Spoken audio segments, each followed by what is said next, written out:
Drama at High Hampton Inn and Country Club in Cashiers, North Carolina, May 1993. All proceeds from the sale of these tapes benefit the Doc Crandall Scholarship Fund of the Atlanta Men's AA Workshop. We thank you for your purchase, and we hope you enjoy this talk. And I'm just really happy he was there for me, sober, and I'm so excited to hear us lead again tonight after 9 years. And I give you John D. from Hilliard, Ohio.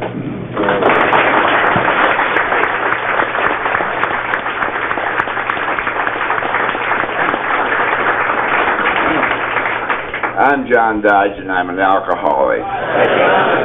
And I should know her family. I was drunk at her mother and dad's wedding. And I mean really drunk, you know. Not just drunk, I was drunk. And back then, you know, we did things a little differently. We got married and then had kids.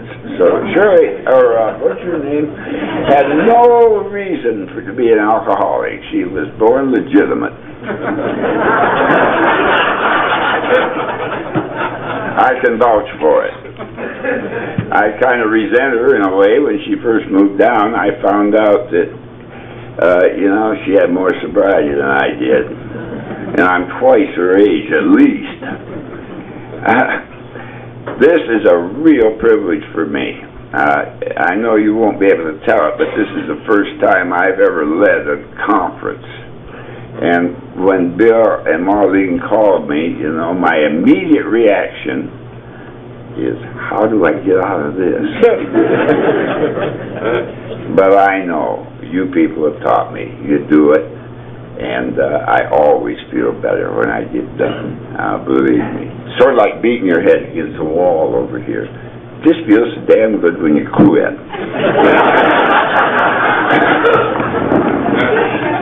And then I got to thinking, you know, that, boy, leading a conference, pretty big deal. And, you know, they'll probably call me up to New York, maybe, and be president of AA or something. You know. My sponsor says, you know, he tells me, John, you're living proof that you can stay sober and not have any humility at all. Well, I'll tell you, getting up here will humble you a little bit right off. You know, we're supposed to say we're nervous. Everybody says it, so you want to be part of the group, you say it. So, you know, I'm nervous.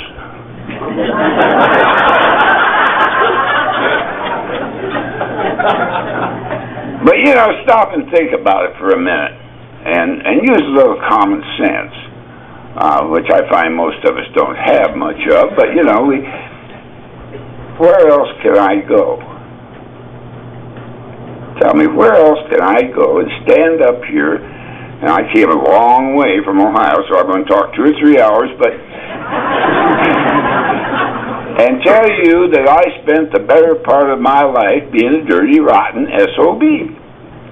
And that, you know, along about the age 45 or something, I was still wetting the bed.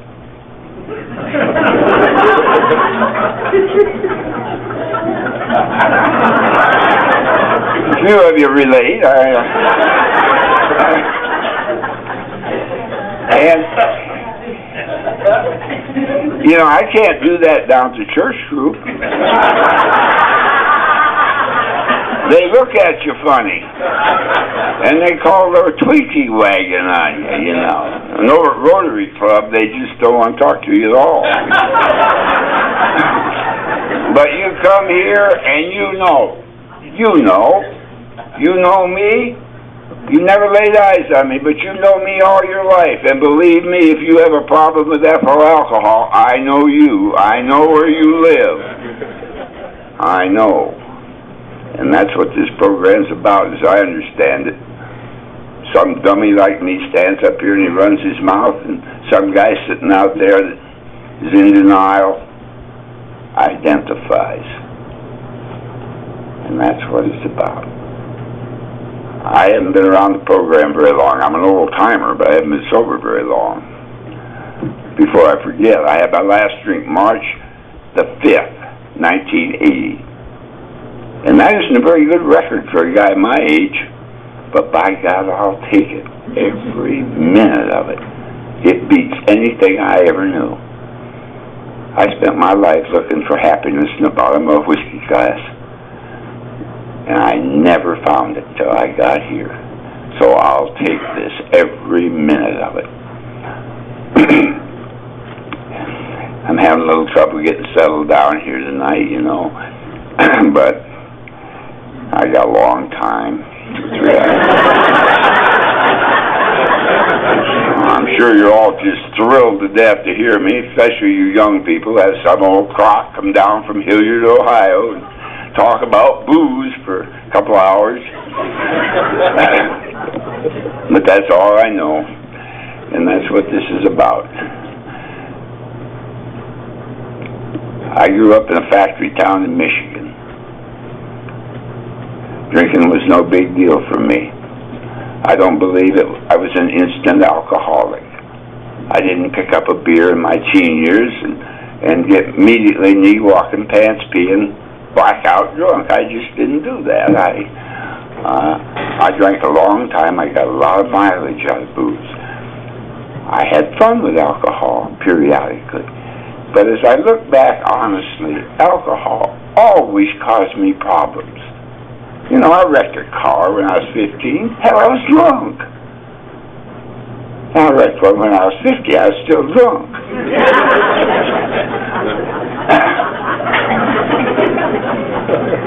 And I wrecked a lot of them in between. I was drunk every time. I used to just take drunk. You know, you take drunk. You hear people today have relapse. No, he didn't. He took drunk. I have to be very careful about blaming. I spent my life pointing my finger at somebody else. It's always somebody else's fault. I never did anything wrong in my own mind. Blame somebody else. You hear a lot of stuff around AA today, you know, that I guess it's all right, you know. I don't quite understand it, but what's a dysfunctional family?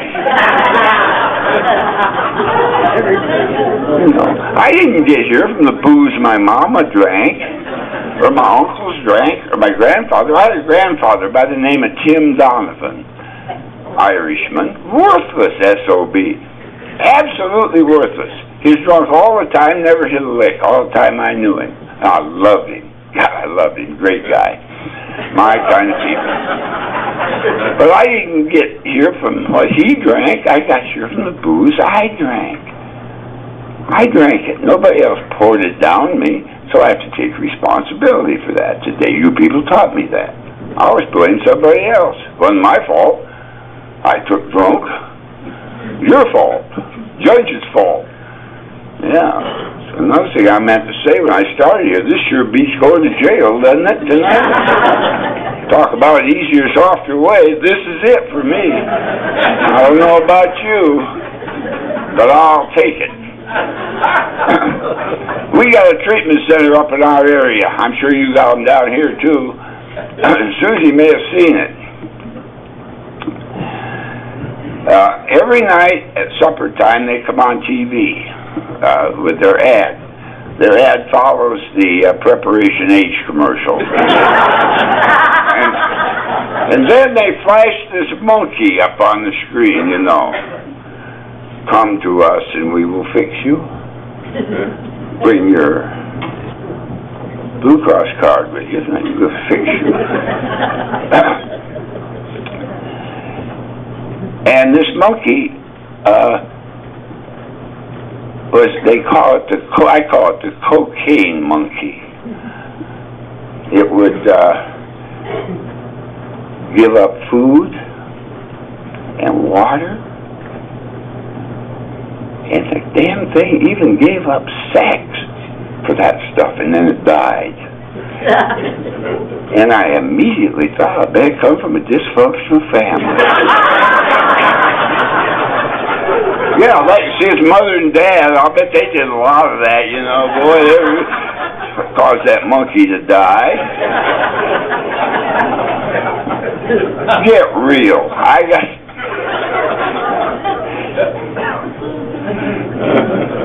Isn't it good to laugh? It's awful hard to feel sorry for ourselves when we're laughing. And number two, do you ever think about it? You're laughing at yourself when you're listening to some dummy like me talk? Yeah, that's getting well. That's getting well. You remember some guy in the bar said something to you about what you were doing? You'd want to punch his eyes out. You didn't laugh. But we come here, we start to get well. That's what it's about. Well, I started drinking in high school, and I was a behavior problem long before I ever drank. You know, I didn't just pick up booze and become an idiot. I had some problems before I ever drank. I lied a lot before I drank. I learned how to steal before I drank.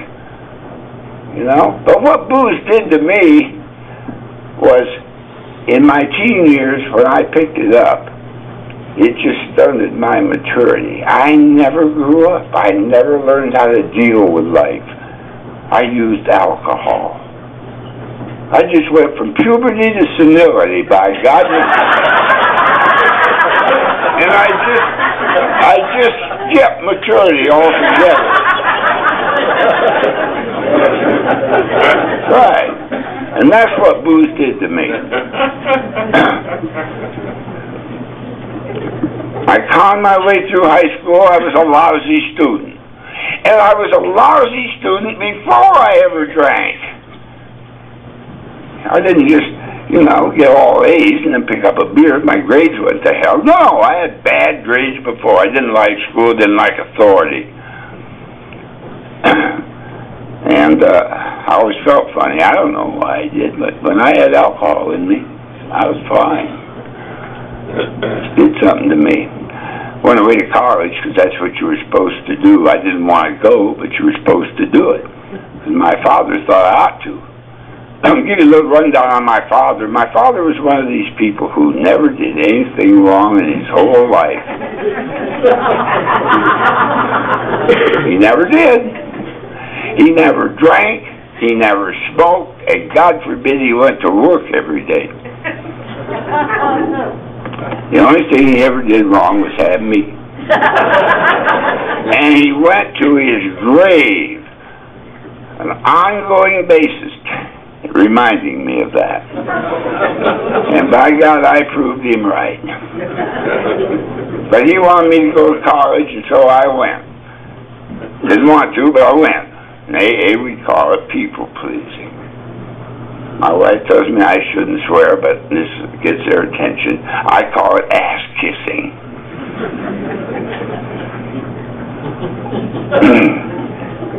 And I went up there, and I didn't do very well. And I thought at the time, fortunately, there's a war on. So I enlisted. I went down to Detroit, Michigan, and I enlisted in the Navy flight program. And if you had an IQ of 11, they took you. And by God, I did. And I didn't have an overbite. You know, you couldn't have an overbite either. They took me. And before I was 20 years old, I was a second lieutenant in the United States Marine Corps and designated a naval aviator. And boy, for somebody with an already sick ego, I had arrived. I'll show those people in Battle Creek, Michigan, where they make those damn post toasties.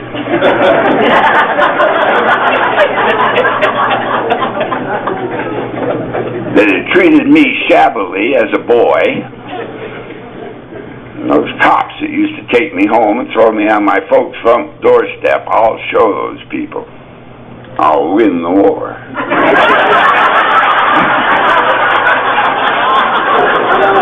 Wasn't too sure who we were fighting, but I'll win it.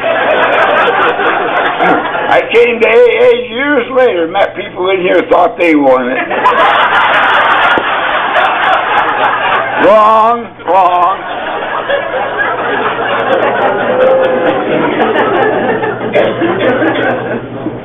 And in there, I loved it. You had to be a little nuts to like that, but I did. I liked it because I was enabled. I could get away with that childish behavior. The drinking was okay. The message I got. I remember one day I missed a flight.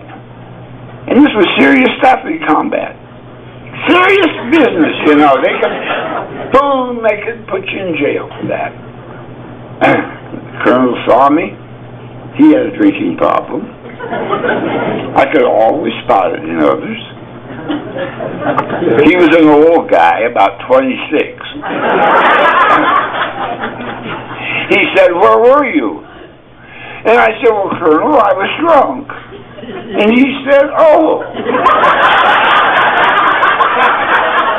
Now, you know, what kind of a message do you get, you know? I suppose if I'd have told him I was down to church helping the poor, he would have court-martialed me. I don't know. But anyway, I got away with it.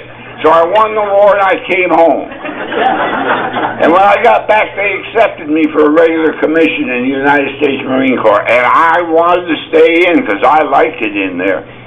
Security. Hell, I was born insecure, but they gave me security in there. I got that government check every month, you know. And I could display that childish behavior, and I could drink at the club cheap. You know, 15 cents for a double shooter, that ain't too shabby.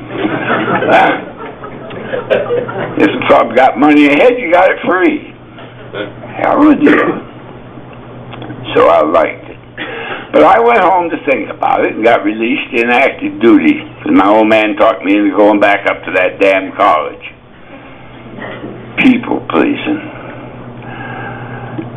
I had a pocket full of money. I went up there with a big car. Gotta have a big car. I like convertibles. Big convertibles. Got attention. Fancy clothes. So you could sit in the bar and tell your buddies and everybody in there how to run their life. You've seen me if you were a barroom drinker. Seen 1,000 people like me. So I signed up. I figured after winning the war, I deserved a little sabbatical, rest. And I drew all the money the government would pay for books. And I bought the books and immediately sold them at the campus bookstore. Yeah. Signed up for courses, never went to class. Because you see now, along with this sick ego I had become completely unteachable. There wasn't anything anybody could teach me.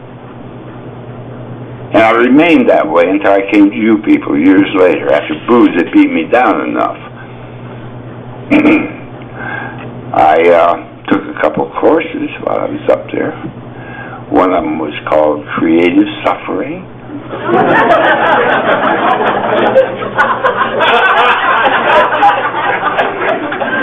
How to overcome self-doubt through pretense and ostentation. And these courses were held at the VFW. Bill identifies. And out in the dance hall for Lake Lansing.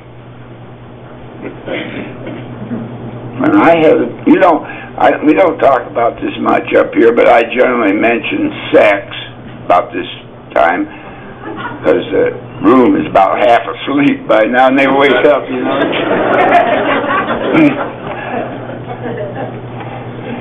And then I identify with a friend of mine from California about the sex thing. Sex made me nervous. Yeah. But you give me 2 shooters, or even 1 shooter sometime, and buddy, I became Tyrone Power and Fred Astaire instantly. Immediately.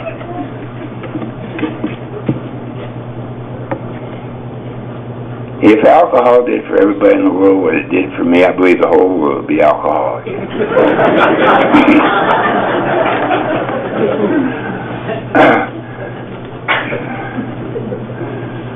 Oh, Jerry back there, and Bill, and Speedy, and a couple of us here can remember when they used to put some stuff in our food during World War II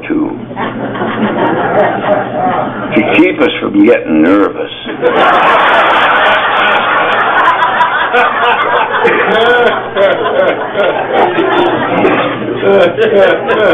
It was called saltpeter. And I don't know about Bill and Speedy and Jerry, but for me that stuff just kicked in recently.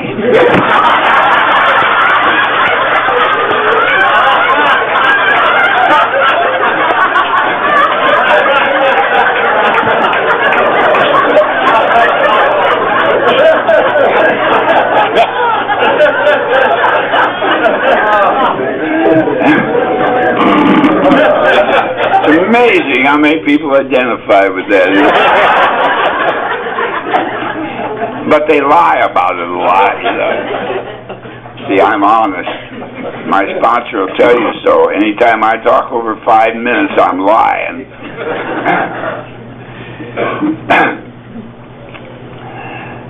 Kicked out of college, broke. You know how we get. We're always underfinanced. I was. Wasn't properly financed. Big car's gone, big convertible. Fancy clothes are gone, your Tap City, your GI Bills run out. So you're a big war hero in your own mind. Now you're college trained. So what do? Well, what I did, I went home to Mama. Go home to Mama. I wasn't home very long, and Papa got me a job. Now, that's something else I'd like to talk about a second here. You know, I hear a lot of people up at these lectures. I go to a lot of AA meetings. And I hear a lot of people talk about being workaholics. Well, I'm not one of them. I didn't drink with any, and I don't know very many. But I'm definitely not one of them. But my father knew these people in Battle Creek who worked for General Foods, which headquartered there, and he got me this job. And it was a good job. I could have been the village idiot, and I was approaching that and done well with this job, just through family pull. Going to work for General Foods now, and I'm going out to western Iowa, and I'm going to sell Jell-O and Post Toasties, Swan's Down cake mix, Calumet baking powder, to a bunch of manure-kicking farmers. I used another word, but my wife gets upset. My sponsor does too. So now, along with this sick ego and this unteachability, I have developed a bad attitude.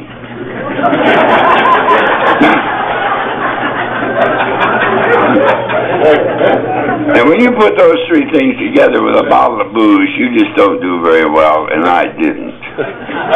All the time I'm drinking too much, getting away with it. But I'm starting to what I call tap dance now. I'm looking over my shoulder, and I'm wondering what's going on.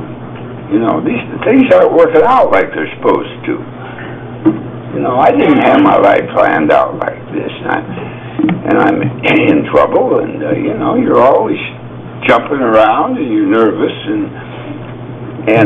but I didn't know anything about alcoholism or whatever. You know, people drank. I knew that. And I wrecked a company car, you know, and then you get away with it. But then alcoholics are funny. They look for a fix, a quick fix, you know. It's like Tommy says, a friend of mine, we bail off the 3-meter diving board. And about halfway down, we wonder if there's any water in the pool.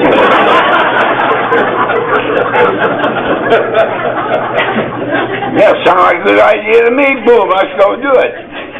So one Sunday afternoon when I'm full of Jim Beam, I get married. I got that'll fix you. Yeah, you get a little cabin, you know, and a little picket fence, the whole ball wax. You have 2.5 kids and wagon with wood on the sides and play golf on Wednesday and be like other people. And I tried it. It don't work. I couldn't do it. Between me and alcohol, I just couldn't do it.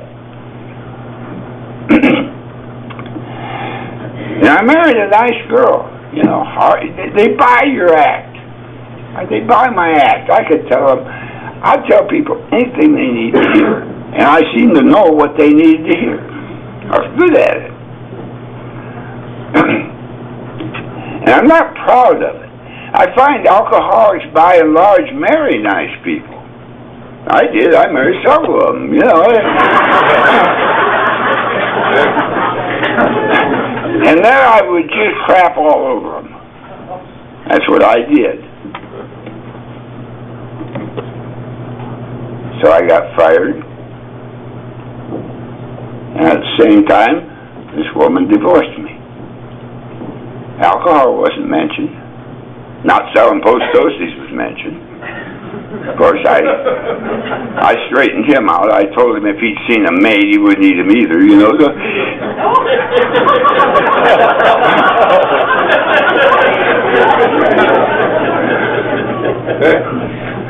You know, I think back about my behavior today and I want to puke. Think about it a second, some of you.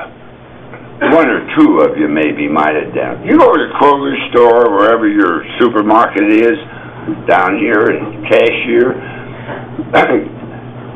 and you see a 5-year-old kid over here kicking and screaming on the floor because his mommy won't buy him a bubble gum. Well, I was doing that when I was 50. Yeah. You know, take a ball peen hammer and beat your lawnmower to death. I was going to start. That'll fix it. Yeah. Kick the front door open because the old lady locked it and you can't get the key in the... Oh, I know you. Punch a hole right through the hole. That'll fix it. Get a 2x4 and beat the windshield out of your old car because it won't start. I've known you all my life.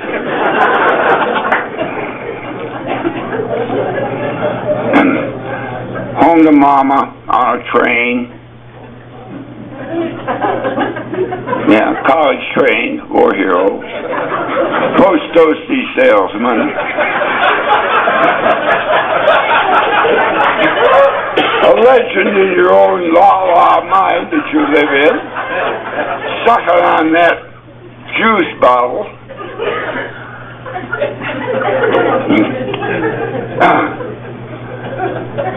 I got home, Papa wouldn't let me in the house.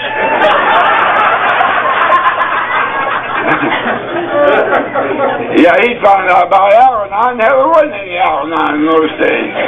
But he found out about it. I don't know how he found out, but he did. So you got to have a resentment list. He's right up there now.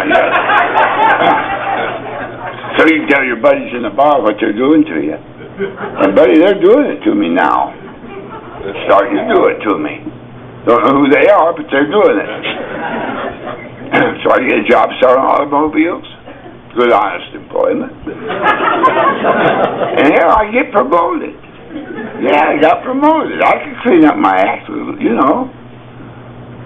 Look at me. Tell them what they need to hear. You got promoted to used car manager. Now, used car lot, there's a lot of confusion. You've been around one, and there's a lot of paperwork, and a lot of down payment money and this kind of thing. And I came to 8 years later, and they call it stealing. They call it. It was a complete shock to me. I called it confusion. I could rationalize anything I did. Pea brain of mine.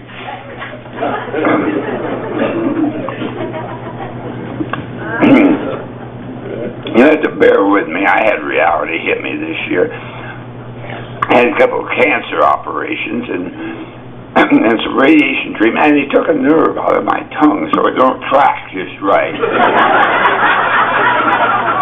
And they took a nerve out of my thing here to put in my tongue. And the worst part about the whole scenario is I can't wipe with my left hand, you know. It's just a hell of a thing. Sit there and feel sorry for yourself in the morning. And I'm doubly glad Bill asked me to come down because, you know, I'd about sucked all the sympathy out of Ohio I could get. Come down here and get a little bit of this. So after the meetings, like, sympathize with me, I'll be upstairs.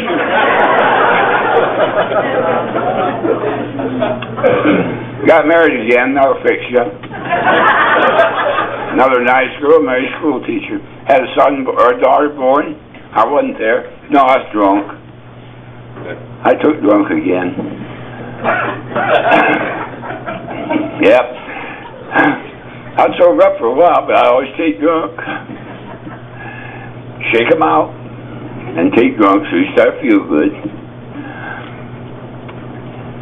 I was down at Bowling Alley drunk for 3 or 4 days. Didn't see my son or my daughter for 3 or 4 days after she was born. I couldn't be responsible. Doing what I want to do. You know. Things are bad. Built-in geographical cure, Korean War, back in. Fast as I could go. I could have kissed Harry Truman. Just crazy about it. Back in. Getting away with it. Doing it my way. Got promoted between wars. In the reserves. Got promoted. Well, they should have. Big war hero. I deserved it, you know. Had a son going to base, Cherry Point, North Carolina. I wasn't there. I was drunk on a big war mission in Miami. So I didn't see my son for 5 days. See, I couldn't be responsible. I couldn't, you know, and you tell these nice people you marry whatever you think they ought to hear, and they buy it. They have no reason not to. They don't know. Korea, home again. Get to California. I pleaded with them to keep me. Pleaded with them. Out, baby. We don't want you anymore. We've had enough of you. Get on the train and come home. I could have flown home. Had a pocket full of money. Stayed drunk cross country, get to Chicago. Still got money. I didn't go home or call home. No, I went down to Palmer House, down the loop, stayed drunk until the money was gone. Then I went home. See, I wasn't in any hurry to get home because when I got home, I had to be responsible. I had to grow up, and I didn't know how. It's humiliating as hell for people like me to stand up here in front of 100 people and tell you, you know, didn't know how to live. But that's what I'm doing here, learning how to live without alcohol. You ever think about it? Alcohol is not my problem. I bet some of you think it is. When I'm drunk, I'm fine. When I sober up, then it hits the fan. I have never met anybody in Alcoholics Anonymous, the short time I've been in here, that came to AA and thought they were an alcoholic in their own mind and in their gut. They all caught it after they got here. I did. From listening to some dummy stand up here and tell his story. Identification. God forbid we ever change it. One drunk talking to another drunk. Divorced. Well, the restraining order and then the divorce, you know, and you sit in the bar, and some of you can relate. You sit in that bar 2 in the morning, picking a label off beer bottles, feeling sorry for yourself. Oh, I go see the kids. You go up there and the sheriff raps you upside the head. You resent him. It's his fault now.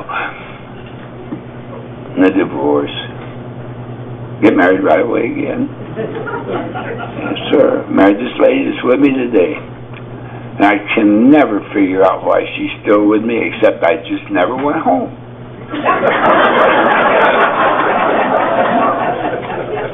I hear people talk about going away for a weekend. Hell, I used to go away for 4 months.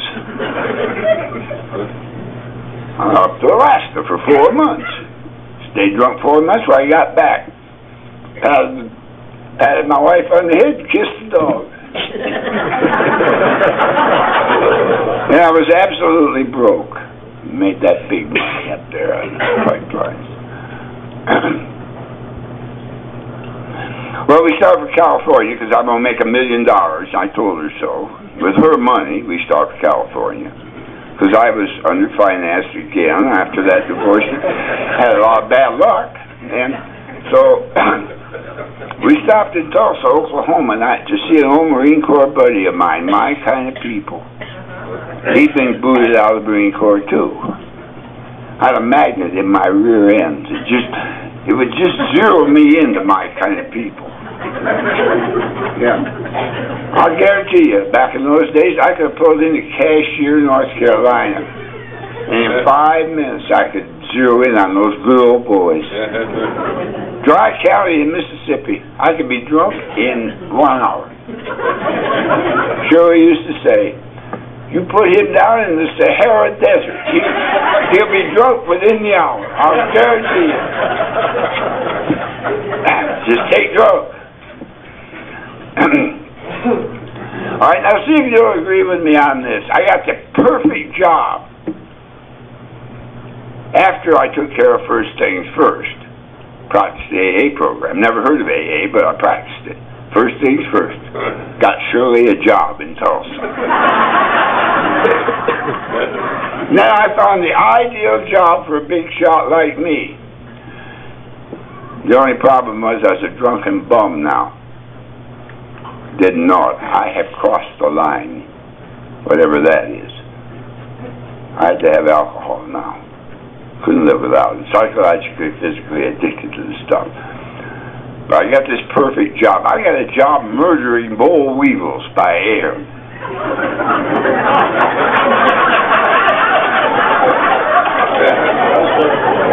Crop sprayer, aerial applicator, boy, helping humanity out. The Marine Corps taught me to be a killer, now we'll put it to use. So I strapped a steerman to my ass and went to work murdering weevils in Mississippi and Arkansas and anywhere there was weevils, buddy, I was there.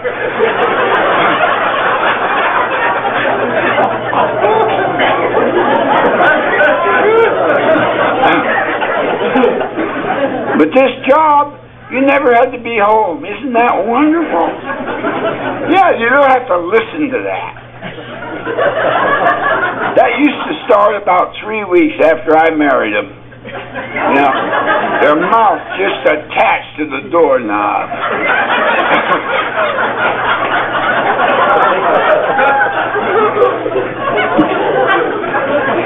So I just never was home. Didn't have to just live in those mom and pop motels in places like Smackover, Arkansas, Rolling Fork, Mississippi, murdering them weevils, doing it my way. Yes, sir. Be war hero. You ever been around Clarksdale, Mississippi when the weevils hit the cotton? People like me just came in there like locusts. And we were a great group. We were just about 3 notches below the carnival crowd on the social scale.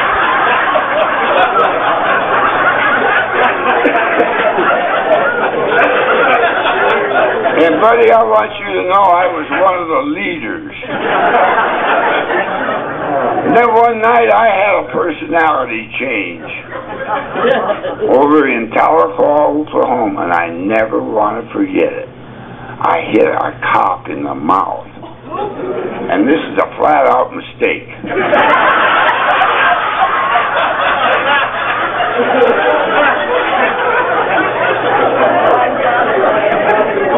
Yeah, he didn't know my father. And you spend the weekend at Teller calls home in jail and have some redneck cop explain to you that was a mistake. I've told my sponsor I will never be well enough to rush down there and do any night step work on that guy. I just don't believe I'll ever get that well. But you see, the horrible part about the thing is, I didn't know what caused that. Ethyl alcohol.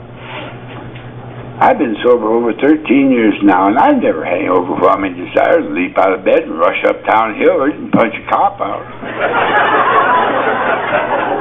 Just doesn't enter my mind. In fact, the cops go by our house now and wait. They're so tickled I sobered up, you wouldn't believe it. They call my wife by her first name, the humiliation you put your families through.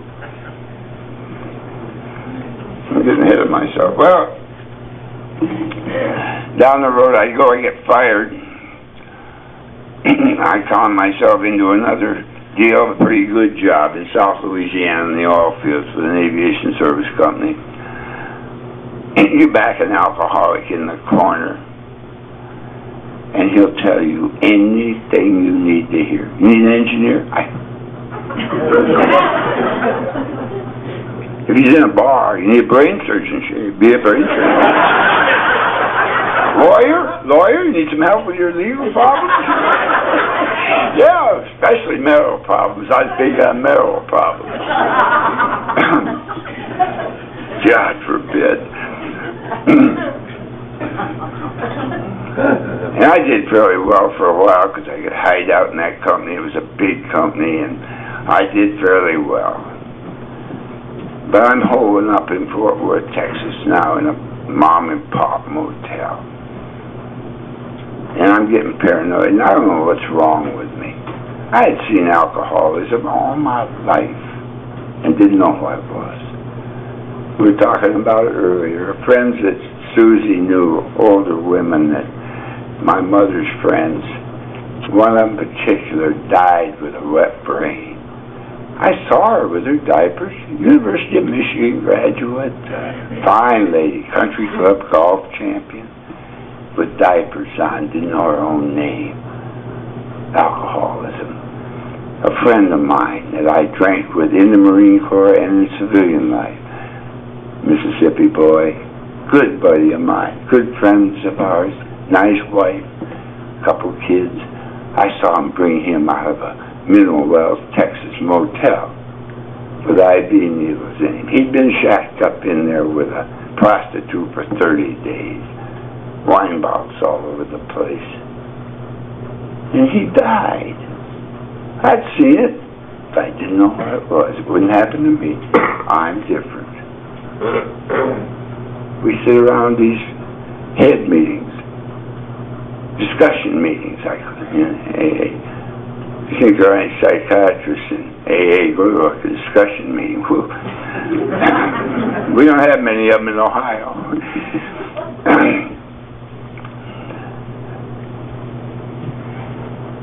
And we say resentment's number one killer. I don't believe that. The number one killer for the alcoholic, I believe, this is my opinion, I'm required to say that even though it's a gospel truth,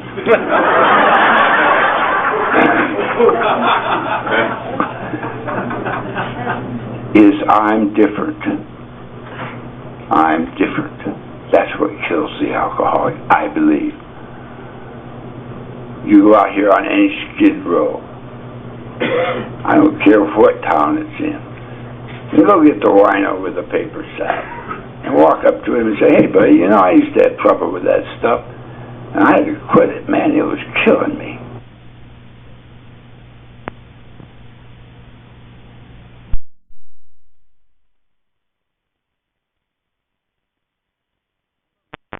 with a paper sack and walk up to him and say, "Hey, buddy, you know, I used to have trouble with that stuff, and I had to quit it. Man, it was killing me." You know, the first words out of his mouth, "You don't understand. I'm different than you." And go to their grave being different. Sure, we're different people, but this disease is pretty much the same, I find. We all identify with a lot of the same things if we have an open mind. Moved to Ohio, went to work for a one-ship operator. Quit that good job. I had it made financially down there. Some vice president was stupid. I never had a boss that knew anything. They were all stupid. Said something to me, and I was very sensitive about people talking about my drinking. Very thin-skinned about that. And he said something, no big deal, but I showed him, by God, I quit.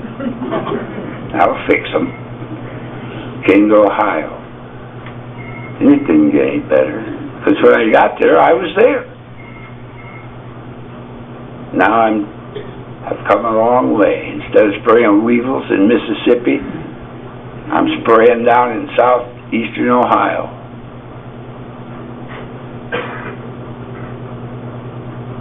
Instead of a motel in Smackover, Arkansas, I'm in Gallipolis, Ohio, holed up in a mom and popper down there, doing it my way.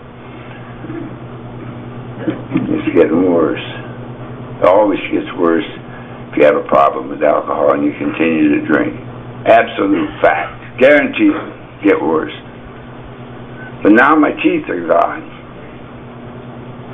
You ever notice how alcoholics have dental problems? I've noticed a lot of that in AA. They get kicked out or they blot out or whatever, you know. We're pretty busy. We don't have time to go to the dentist. Besides, it costs money. And God forbid he might hurt me.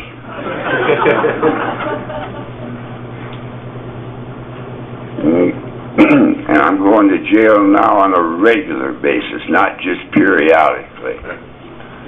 Sure, I knew every bail bondsman in Franklin County, Ohio by his first name. And I'm getting paranoid. I thought she had something going with Sam.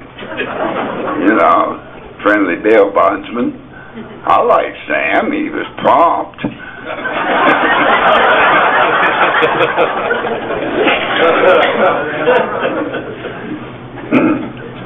And you can't keep jobs. You either quit them or you get fired. You go through jobs a mile a minute. I can't fly anymore because nobody in the country will hire me. The word's out. And we're in a small fraternity. So I'm driving a casket truck. Sure crawled in the damn casket, you know. I weighed 130 pounds and I look like Doc Howe. Teeth out, head shaved. Got my John Wayne wore out cowboy boots on because I was macho.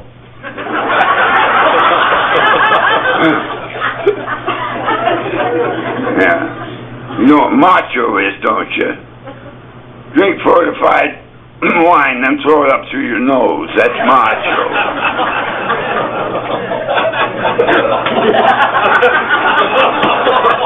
Set you free.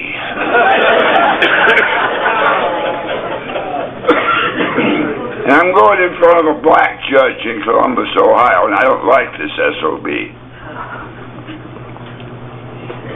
Judge Glasscore was his name. Do you know what he would say to me? Big shot war hero. College trained, post-up. He would say, "John, you know, John, I hate to get out of bed on Monday morning because I know I gotta come down to court. And look at you.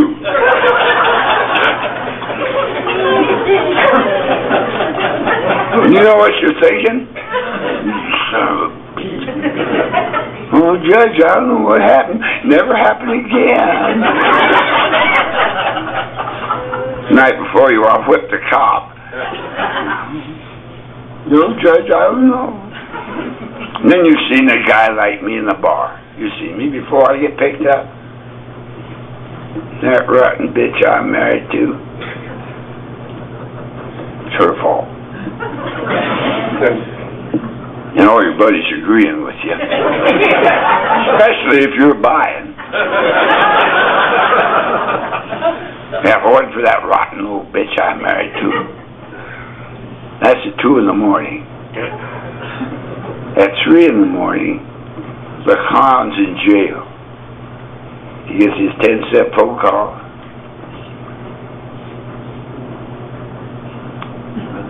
Honey?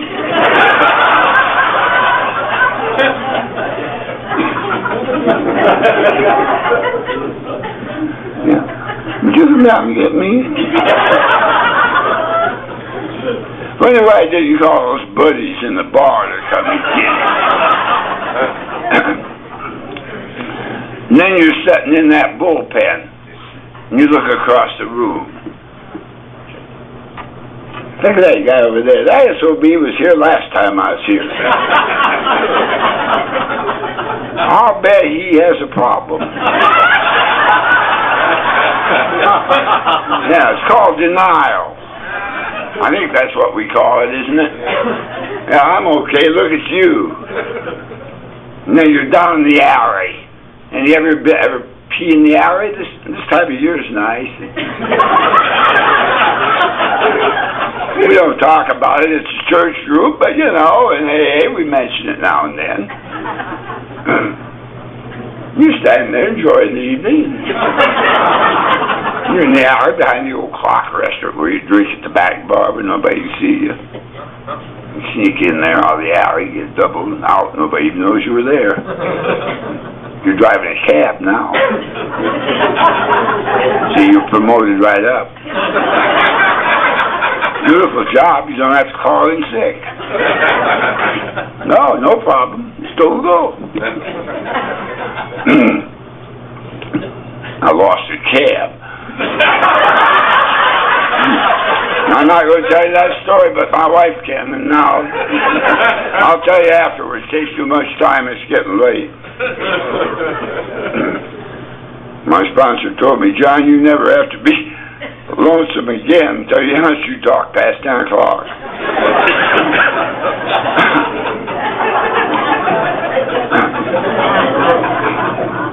And while you're out there enjoying the nice spring evening, some cop says, what are you doing? What does it look like? Now you got his attention.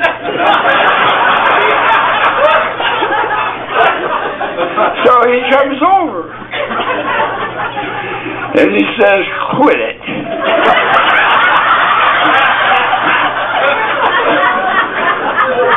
And you say, you know, being a war hero and college trained, and you say, why don't you go arrest some criminals and leave me alone? I'm not bothering anybody. Well, then he puts the cuffs on the back of it, and you ask for his badge number.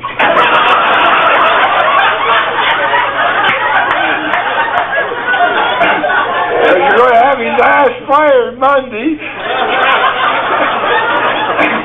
after you go see Judge Glasscourt.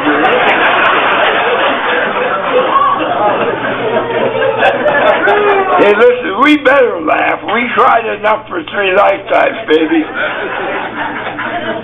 I know I caused enough tears for 3 lifetimes. And I don't have to live that way anymore. Well, Judge Glasscourt decided I had an alcohol problem. And they had just opened up a deal at the city there where they had a place for people like me to go, where I could see the Father Martin movies, and they could tell me what alcoholism was. And I learned over there what alcoholism was. I didn't think I had it, but I found out what it was. And they sent me out to a place called the Regional Alcohol Place. I went out there, and I thought a bunch of dummies out here, too. And then they sent me to AA. And I didn't like AA, to be very honest with you. I sat in the back of the room in the half-measure section.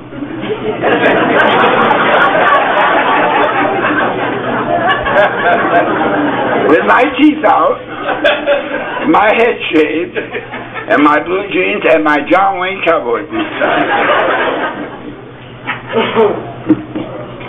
And I couldn't work because I couldn't get jobs. The only reason I had a roof over my head is because Shirley kept a roof over it. It wasn't what I was accustomed to, but she wouldn't moonlight. And I was having a run of bad luck. When I lost that cab, it was really bad. Because they wouldn't rent me one anymore. But now, you see, and some of you probably won't identify, and some of you will. You keep on drinking, you will. If you have a problem with alcohol, and I don't know that, but now I'm starting to have group therapy all by myself.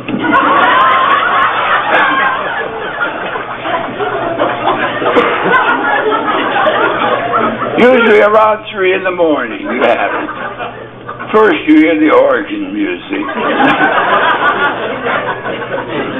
And then Shirley can tell you, I came down the hall one day, naked.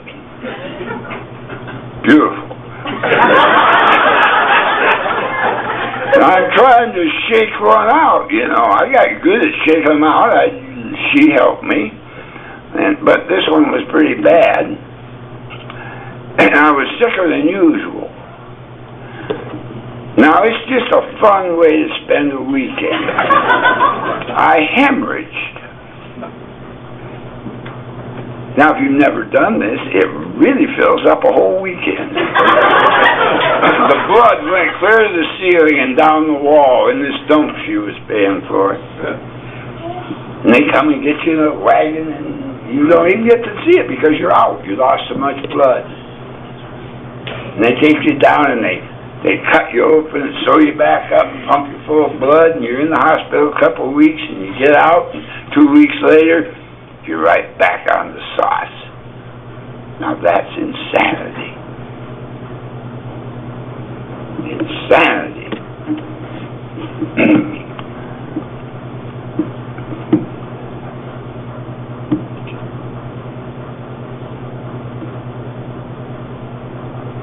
One night I'm sitting in a room, a bunch of people just like you. No different than any other day. I've been in the parking lot, had a couple of shooters before I went to the AA meeting. The only reason I went there was because I was looking at a year in jail if I didn't. Don't tell me you can't be forced here. Everybody sitting in this room, I believe, was forced here one way or another.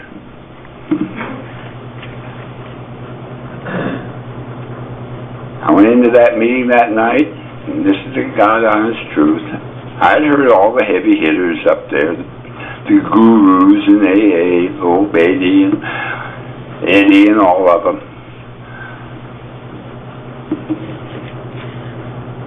But I'd get drunk right after I'd hear them. But this night, I had my last drink in that parking lot behind that AA meeting. Hell, if I'd known it was going to be my last drink, I'd have had 2.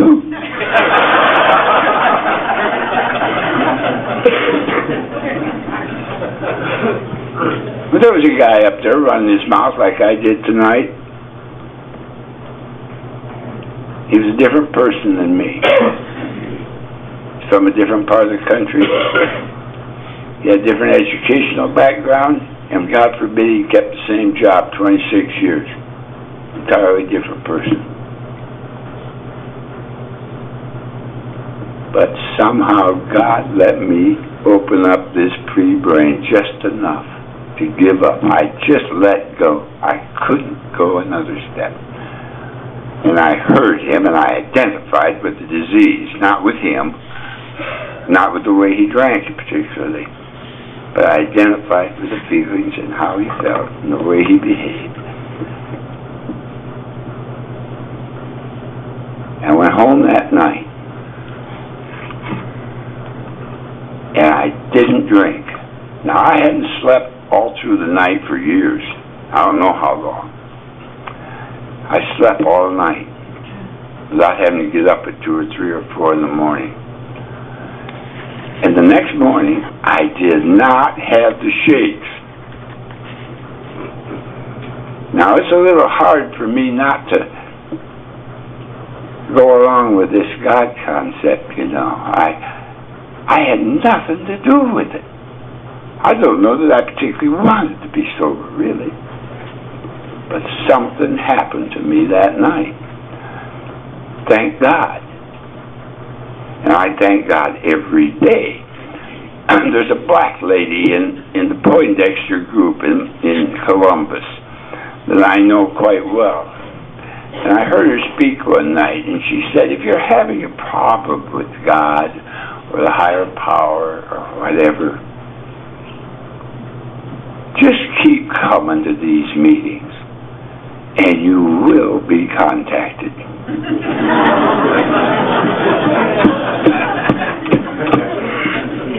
And that's about the way it worked for me. I have a wonderful life today. I got a job, God forbid. Didn't want to, but I was afraid not to. They told me, go to work. There was one old guy, those old-timers, you know, they just drive you nuts. And you know why? They would tell me the truth.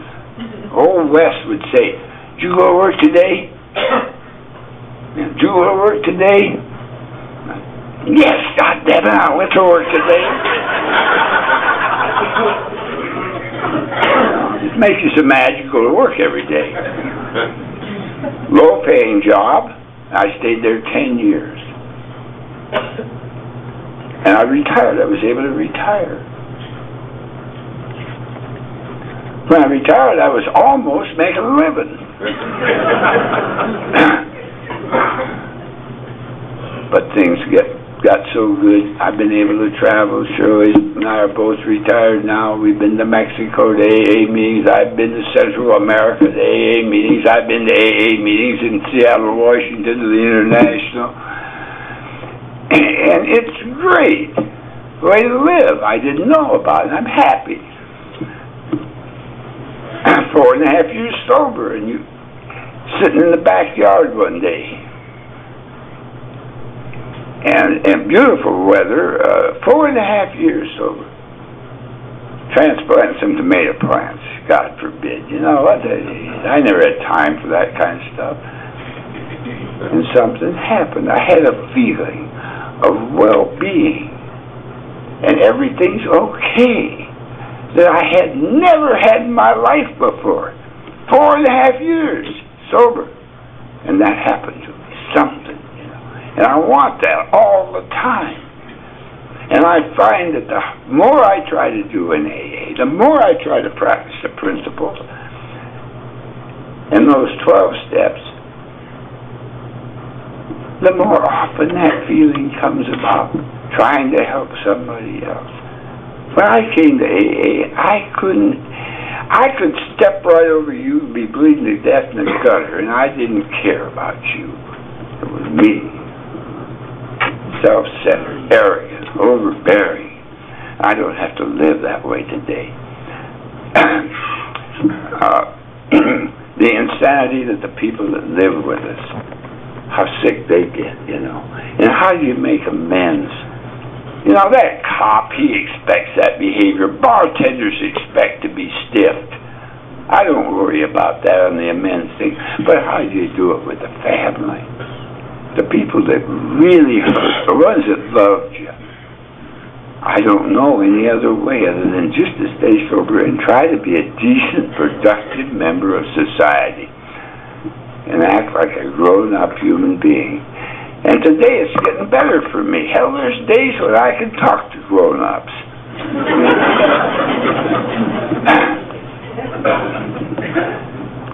We went to Seattle to that international, and you talk about having fun. We had a ball out there. But the miracle, and I was talking about it earlier, the miracle of the deal, we drove it. 2 weeks in that car, motels, with my wife, and we didn't have a fight. When I was drinking, I couldn't get out of the city limits of Columbus without, get out of the car. So I'm getting a little better, you know. It's slow, but you get better. I've talked way over tonight, and I don't feel a bit guilty about that. I appreciate it. You people get to work on your tolerance. It's good for you. And I feel so good now that this is over with. I'm going to enjoy the rest of the weekend. And if you want to send me to New York to become president of AA, you go right ahead and call them. I love you. God bless you.